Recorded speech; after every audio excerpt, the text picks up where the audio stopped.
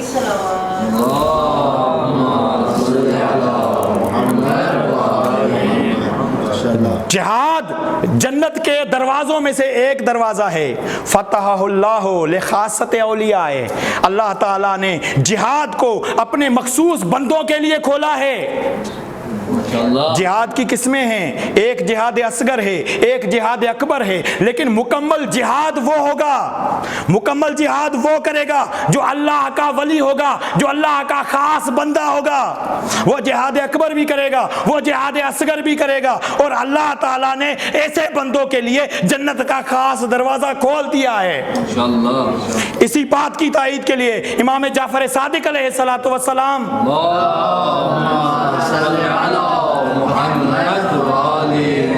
ارشاد فرماتے ہیں باب یقال له باب المجاہدین، جنت کا ایک دروازہ ہے جسے باب مجاہدین کہا جاتا ہے. یمزون الیہ فاذا هو مفتوح، مجاہدین جائیں گے اس طرف جب اس دروازے کو کھولا جائے گا. وہم متقلدون بسیوفہم، اس حالت میں جائیں گے کہ ان کی تلواریں ان کی کمروں سے لٹک رہی ہوں گی. اس حالت میں جائیں گے ان کا اسلحہ ان کے ساتھ ہوگا، اس حالت میں جائیں گے ان کی تلواریں ان کے ساتھ ہوں گی، ان کے ساتھ ان کی تلواریں جائیں گی. وہ اس حالت میں جنت کے دروازے کی طرف جائیں گے، لیکن ماحول کیسا ہوگا؟ وہ جنت میں جا رہے ہوں گے. والجمع فی الموقف، تمام انسان اپنا حساب کتاب دے رہے ہوں گے. تمام انسان حساب کتاب دے رہے ہیں، نمازی حساب کتاب دے رہے ہیں، روزہ دار حساب کتاب دے رہے ہیں، تمام اعمال کرنے والے حساب کتاب دے رہے ہیں، لیکن یہ مجاہد ہیں جو جنت میں جا رہے ہیں. تو رحب بہم الملائکہ، اور ملائکہ ان کا استقبال کر رہے ہیں. بہت بڑے فخر کرنے والے ہیں جو یہ فخر کرتے ہیں ہم پر ملائکہ نازل ہو گئے. یہ وہ لوگ ہیں جن کے فرشتے خود، جن کی فرشتے خود استقبال کر رہے ہیں. فإن الجہاد باب من ابواب الجنہ، جنت کے دروازوں میں سے ایک دروازہ ہے جہاد. وَهُوَ لِبَاسُ التَّقْوَى وَدِرُ اللَّهِ الْحَسِينَ وَجُنَّتُهُ الْوَثِيقَةُ، یہ جہاد جو ہے یہ لباس تقوی ہے. عجیب جملہ ہے. تقوی خود کیا ہے؟ قرآن کہتا ہے کہ تقوی بھی ایک لباس ہے اور وہ تمہارے لیے خیر ہے. انسان کو ایک ظاہری لباس چاہیے، کپڑوں کا لباس، ایک باطنی لباس چاہیے، وہ ہے تقوی کا لباس.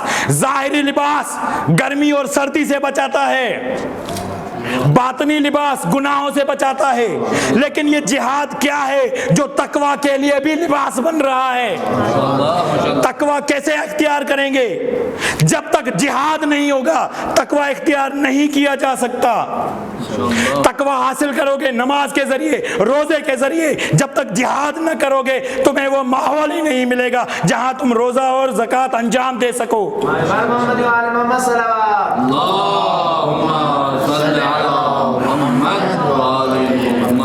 یہ کون سا لباس ہے؟ جہاد، جو لباس کا بھی لباس ہے.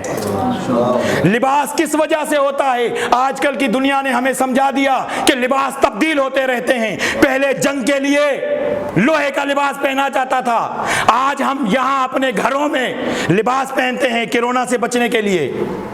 ہم لباس پہنتے ہیں سردی گرمی سے بچنے کے لیے، ہم لباس پہنتے ہیں حفاظت کے لیے. تو جہاد بھی لباس کی طرح ہے. جہاد آپ کے معاشرے کی حفاظت کرتا ہے، جہاد آپ کو امن فراہم کرتا ہے، جہاد آپ کو برائیوں سے بچاتا ہے، جہاد آپ کے لیے زینت ہے جیسے لباس آپ کے لیے زینت ہے. اور ہر قسم کا جہاد ہو سکتا ہے. کبھی علی علیہ السلام نے جنگوں میں جہاد کیا، ایک مرتبہ کعبے میں جہاد کیا. کس طریقے سے جہاد کیا؟ بتوں کو توڑ کر جہاد کیا. اس طرح جہاد کیا کہ خود زمین پر نہیں رسول کے کاندھوں پر سوار تھے. اور جب پوچھنے والوں نے پوچھا کیسے محسوس کیا تو مولا علی نے جواب دیا ہوگا میں اتنی بلندی پر تھا، چاہتا تو آسمان کے ستارے توڑ دیتا.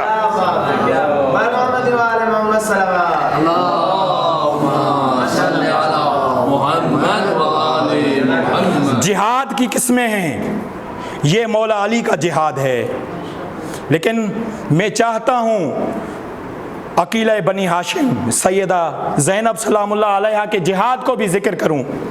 اب وہ ایام ہیں جب قافلہ کربلا سے روانہ ہو چکا ہے اور اپنی منزلوں کو طے کر رہا ہے، اور جب قافلہ کوفے میں پہنچا ہے، کوفے کا ماحول شام سے تبدیل تھا۔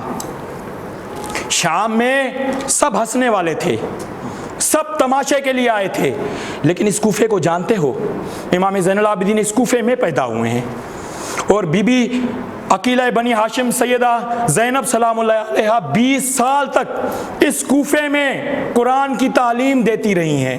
تو اب مجمع شام سے مختلف ہے، شام والے خوشیاں کر رہے تھے، تماشا کر رہے تھے، لیکن کوفے والے یا گریہ کر رہے تھے، یا افسوس کر رہے تھے، یا رو رہے تھے۔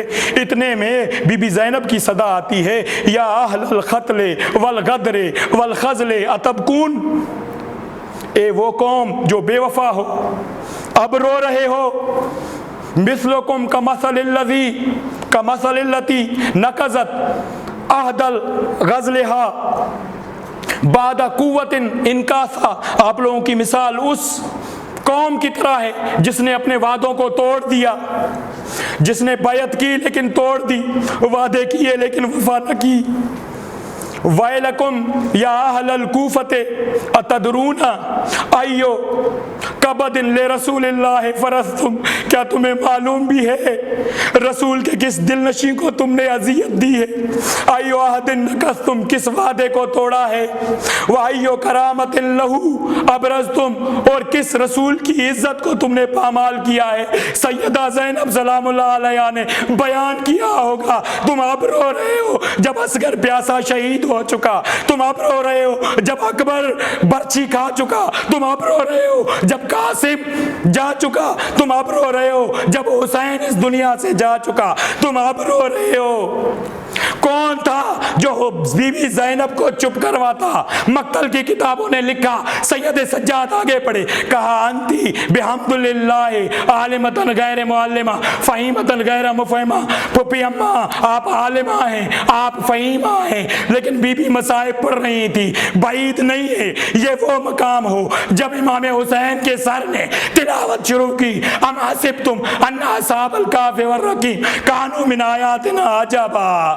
ارے امام حسین کا سر تلاوت کر رہا ہے، ایک مرتبہ زینب نے اس سر کو دیکھا، سر کو دیکھ کے کہا ہوگا بھیا مجھے صبر کی تلقین کرتے ہو، میں صبر کرتی ہوں بھیا، مجھے علم تھا، مجھے امی نے بتایا تھا تمہارا بھائی شہید ہو جائے گا، تم اسیر بن کے جاؤ گی، لیکن مجھے معلوم نہیں تھا تیری یہ بہن زینب ایک دن تیرے سر کو نوکے نیزہ پر دیکھے گی، نوکے نیزہ پر دیکھے گی۔ بھیا مجھے صبر کی تلقین کرتے ہو نا، زینب صبر کرتی ہے، زینب صبر کرے گی، بچے روئیں گے، زینب صبر کرے گی، شام پہ ظلم کیا جائے گا، زینب صبر کرے گی، ہر حالت پہ زینب صبر کرے گی، لیکن ایک سوال کیا ہوگا، زینب صبر کرے گی، ایک سوال کیا ہوگا، نیزے پہ قرآن کی تلاوت تو کرتے ہو، لیکن ایک مرتبہ اس 3 سالہ بچی سے بات تو کر دیتے، جو 3 سالہ بچی تیرے